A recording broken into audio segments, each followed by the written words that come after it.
من الشیطان الرجیم بسم اللہ الرحمن الرحیم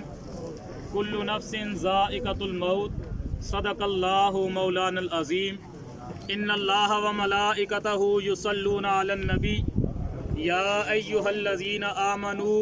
صلوا علیہ وسلموا تسلیما اللہم صل علی سیدنا و مولانا محمد وعلی آل سیدنا و مولانا محمد وبارک وسلم الصلاۃ والسلام علیک یا رسول اللہ وعلی آلک و اصحابک یا حبیب اللہ۔ دنیا کے اے مسافر منزل تیری قبر ہے، دنیا کے اے مسافر منزل تیری قبر ہے، اور طے کر رہا ہے جو تو 2 دن کا یہ سفر ہے۔ محترم سامعین و حاضرین، آج ہم سارے شریک ہیں نماز جنازہ میں حافظ محمد اسماعیل جو کامران بھائی کا بیٹا ہے۔ میں اس موقع پہ چند ایک باتیں آپ حضرات سے عرض کرنا چاہتا ہوں۔ سب سے پہلی بات جو میں دعوے کے ساتھ کرنا چاہتا ہوں وہ یہ ہے کہ یہ بچہ محمد اسماعیل شہادت کی موت لے کے دنیا سے گیا ہے۔ اتھینٹک احادیث مبارکہ کے مطابق جب کوئی بندہ علم دین حاصل کر رہا ہو اور اس دوران اسے موت آ جائے تو نبی کریم صلی اللہ علیہ وسلم کے فرمان کے مطابق اس کی موت شہید کی موت ہے۔ اللہ تعالیٰ نے اس بچے کو شہادت کی موت عطا فرمائی ہے اور بہت بڑی سعادت والی موت ہے۔ میں نے آج جب سوشل میڈیا پہ اس کی وفات کی خبر شیئر کی تو پورے ملک کے مختلف علاقوں سے بڑے بڑے علماء کی طرف سے یہ میسیجز آئے اور انہوں نے کہا کہ اس بچے کی جو موت ہے وہ قابل رشک ہے، اور رشک ہو رہا ہے کہ اللہ تعالیٰ نے کتنی سعادت والی موت اس بچے کو عطا فرمائی ہے۔ اور آپ میں سے زیادہ تر حضرات کو یہ پتہ ہوگا، لیکن جو نہیں بھی جانتے، اگر میں آپ کے سامنے وہ لمحات رکھوں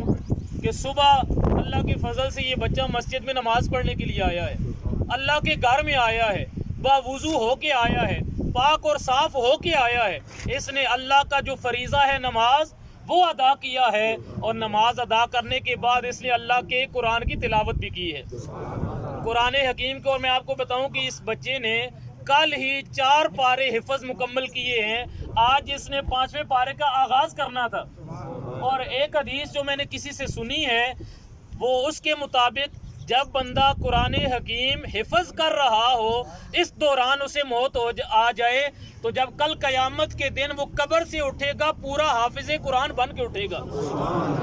تو اس بچے نے صبح قرآن پاک کی تلاوت کی ہے، اور تلاوت کرتے کرتے بس اس کا وقت برابر ہو گیا تھا۔ آخری جو بات کی ہے وہ یہی ہے، مجھے کہنے لگا استاد جی میں پانی پی کے آؤں، میں نے کہا پانی پیو۔ یہ اٹھا ہے ہمارے پاس سے قرآن پاک پڑھتے پڑھتے اللہ کا کلام بند کیا ہے، اٹھا ہے پانی پینے کے لیے، اور ہماری مسجد میں جو وضو کی جگہ ہے وہاں تک پہنچا ہے اور وہیں پہ گر گیا ہے۔ اور زیادہ میں نہیں کہتا، جب یہ اسپتال لے کے ہیں تو ڈاکٹر نے کہا ہے کہ بچہ ختم ہو گیا، لیکن میری جو میری آبزرویشن ہے اس کے مطابق بچے نے جو آخری سانس لی ہے وہ بھی اللہ کے گھر میں لی ہے۔ تو یقیناً یہ بہت بڑی سعادت والی موت ہے جو اللہ کے گھر میں آئی ہے، اللہ کی بندگی کے دوران آئی ہے۔ اور اگر آپ غور و فکر کریں، آپ کا ایمان ہو تو یہ بھی گواہیاں مل رہی ہے، یہ گواہیاں مل رہی ہیں کہ اس بچے کو اللہ تعالیٰ نے بڑی اعلیٰ موت عطا فرمائی ہے۔ یقیناً یہ اس کے والدین کے لیے، اس کے عزیز و اقارب کے لیے یہ سعادت کی علامت ہے، لیکن چونکہ یہ دکھ کی گھڑیاں ہیں، غم کی کیفیت ہے۔ اگر میں آپ کو اپنی بات بتاؤں تو اکثر آپ نے یہ سنا ہوگا، کہا جاتا ہے جو شاگرد ہوتے ہیں وہ روحانی اولاد ہوتے ہیں۔ اللہ کے فضل سے ہم اپنے شاگردوں کو اپنی اولاد ہی سمجھتے ہیں۔ جس وقت سے اس بچے کی وفات کی خبر آئی ہے ابھی تک خود کو سنبھالا نہیں دیا جا رہا، تو یقیناً اس کے والدین کے اوپر بھی وہ غم کی کیفیت ہے۔ تو ہماری دعا ہے کہ اللہ تعالیٰ اس کے والدین کو اور اس کے عزیز و اقارب کو صبر عطا فرمائے، لیکن اس کی جو موت ہے وہ یقیناً سعادت والی موت ہے۔ اور آپ دیکھیں کہ یہ مخلوق خدا